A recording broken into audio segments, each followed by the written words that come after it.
What's going on? Welcome back to the channel. Today we got a big one for you. It's the Marvel 2-player Countercade. Alright, so today I'm going to do an unboxing and give you kind of our first impressions, and then expect a teardown video and a full review later on. But this is what you can expect to find whenever it arrives at your doorstep. A big brown box from China. Says 2-player Countercade, Marvel, has all the dimensions, 17.86 pounds. So it's actually not that heavy when you consider what it is. Enough talking. Let's open it up. Cut open the top of the box. It is a box within a box. It's got a nice handle on it, which the other Countercades did not. Trying not to kill myself or slip off and punch myself in the face. Wouldn't that just be great? Wouldn't that be hilarious? Alright, so we got the bag here. Let's peel the bag off from the bottom to reveal the sexy new packaging. Check this out. All right, so this is definitely a step up from the other Countercades that we've seen. That other second gen, there's other second gen, and I guess third gen at this point. The lip marquee would be considered the third generation Countercade. Just had the little blister pack that kind of covered the front. This is nice. I mean, if you see this, if you saw this in store, you would definitely be impressed. It's funny, it's actually got some film on the box itself. Look at that little protective film on the protective film. And I will say, I think some of those early shots that we saw on the Super Game Room Dude show, that was not the screen. It looks like that's just the little screen protector. It's just an image that's actually on there. That wasn't the actual screen. They're really going to call out the fact that you are getting the 4 games on this. You see each game's logo on the bottom there. And for about 250 bucks, I guess you would expect better quality packaging. But it's going to come down to the device inside. Is it going to be worth your hard-earned cash? Here we go. Take out the top section here because there's a layer of styrofoam up top. We'll go through that first. This is what you're going to see here. This is going to have your instruction manual. Here's your AC adapter. Very, very small power brick. Okay, the output on this is only 5 volts. So these Countercades are just 5 volts. Very small connector there. Just going to slide this thing out. And just like the other Countercades, it appears to be completely assembled. No assembly required, so that is nice. Nothing else in the box but a piece of styrofoam on the bottom. I will say, this plastic feels this is very sturdy. This is not the cheap plastic that you see on the bottom of, like, well, your 4-players, like the, well, I guess it's about the same quality. Probably a little bit thicker than the stuff you would find on your Ninja Turtles 4-player, or yeah, even the Golden Axe. It doesn't appear to be as solid as this is. All right, let's go ahead and peel off the protective film and then plug this in. I want to get a look at that lip marquee, and I really want to check out that screen and see if it's as bad as this image is here. Yeah, see, there's the prob. You really sort of need to pull straight up.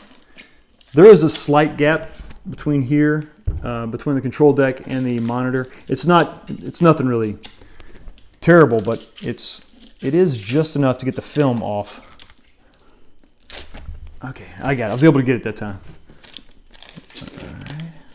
Peel this up, and then I usually have to, you don't have to take these screws all the way out, just loosen them enough to where you can pull the film and it comes off nice and clean, and you can just tighten that back up. Sort of the same thing you're going to find with these mounting screws here. Loosen this up just a smidge. And these are, the heads of these are silver. Zinc, I think it's probably a zinc coated fastener. I would have liked to have that be black, similar to these screws up here. I think it would blend in a little bit better. Beautiful, we are free. Wow, this thing looks really good. Just first impressions right off the bat. It doesn't really feel unstable.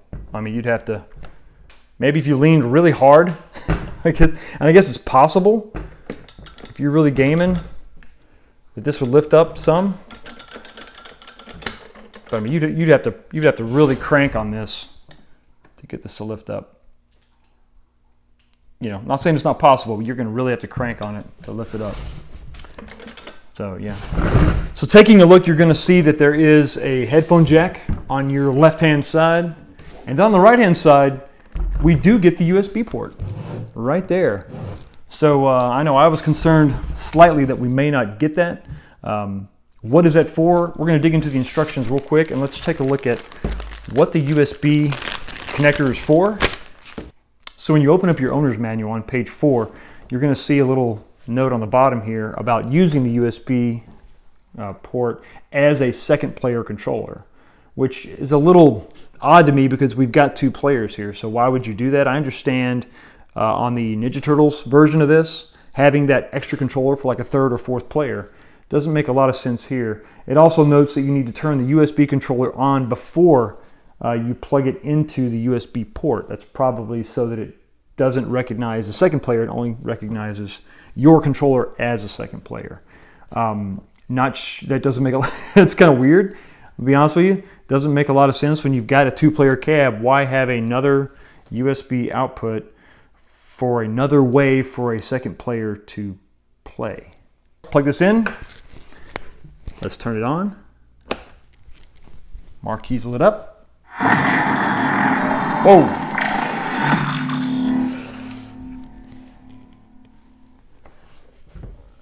Where are the speakers?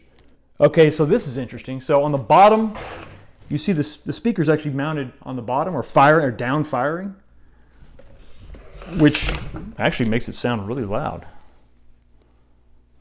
All right, so quick look at your interface here. Get your game selection, and you can press red for game settings. There's just a red button for settings. You got 2 red buttons, so I'm not sure which one that's supposed to be. And then press the green button for input test. Okay, so it looks like any red button, push. Okay, so any red button is mapped for this interface, and I would assume every, yeah. Okay, so this and any, there you go. So any red or green button is going to be mapped for that input. So that's why it's just red or green, because anyone will do. So first impressions of the screen is it's not bad. It's not bad at all.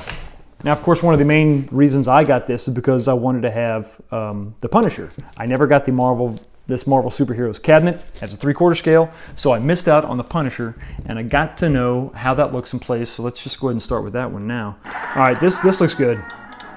This really does. This is absolutely better. So when you compare this side by side with the Super Pac-Man, which is of the same generation, you can see there, the same height. The lip marquee is going to pop a little bit more on this. I think that's just because of the color. But the biggest change, the biggest difference is definitely going to be this screen. I mean, if you look at this thing, it is so washed out on the Super Pac-Man. It is so washed out left and right, and the reflective film, maybe, that's a part of the plexiglass overlay really just really makes off-angle viewing. I mean, unless you stare directly on this one, the Super Pac-Man unit, that's the best you can ever hope for. If you step to the one side, I mean, I'm talking about just a few degrees, 5 degrees or something, it's going to begin to wash out. Where you just don't have that with this monitor. I have to go all the way to this side, and even then I'm getting some reflection. I'm not necessarily getting any kind of discoloration or washing out like you do on this model. The sound is really good. It does get loud. It's kind of odd that they're down firing with their speakers, but I do notice that.